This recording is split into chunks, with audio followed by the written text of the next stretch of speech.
প্রিয় দর্শক, আসসালামু আলাইকুম। আমি আপনাদের কাছে একটা নতুন রেসিপি শেয়ার করতেছি। বড় সাইজের দুইটা আলুকে এভাবে কেটে নিলাম। পটল 5-6টা বিচি ছাড়িয়ে নিলাম। কাঁঠাল বিচি 13-14টা ধুয়ে পরিষ্কার করে এইভাবে কেটে নিলাম। ধুয়ে পরিষ্কার করে এইভাবে কেটে রেখে দিলাম। ছোট আকারের চিংড়ি নিলাম অল্প পরিমাণ। তারপর নিয়েছি মরিচের গুঁড়া 2 চামচ, হলুদের গুঁড়া 1 চামচ, 4 চামচে পরিমাণ মতো লবণ। ঠিক আছে, লবণ পরিমাণ মতো দিবেন, আপনারা যা যেভাবে খান। 3টা ছোট আকারের পেঁয়াজ কেটে নিলাম। তারপরে আপনার টমেটো নিয়েছি 4টা, ছোট তাই 4টা নিয়েছি, আপনারা বড় হলে 2টাও নিতে পারেন। চুলায় তেল বসিয়ে দিলাম। তেল একটু গরম হয়েছে কিনা হাত দিয়ে দেখলাম। তারপর চিংড়ি দিলাম। চিংড়ি দিয়ে এর সাথে পেঁয়াজ কুচিগুলো অ্যাড করলাম। তারপর একটু নেড়ে চেড়ে দিলাম।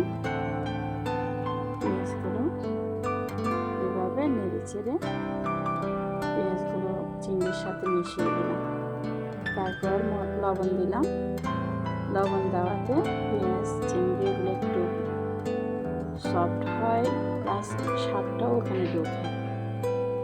চিংড়ি যে কোনো কিছু দিয়ে চিংড়ি দিয়ে রান্না করলে লবণটা দিবেন। টমেটো দিলাম।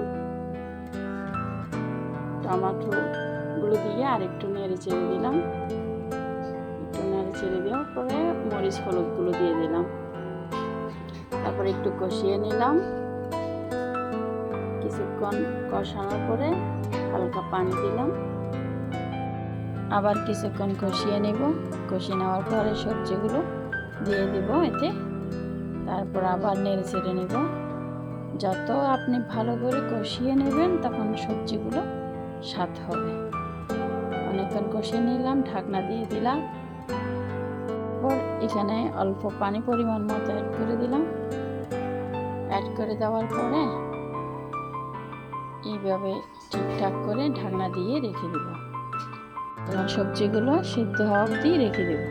তারপর কিছুক্ষণ পরে দেখলাম সবজিটা আমার হয়ে গেছে। দেখেন এইভাবে হয়ে গেছে। এটা চামচের মাধ্যমে চেখে দেখলাম। ধনেপাতা দিলাম। আমার সবজি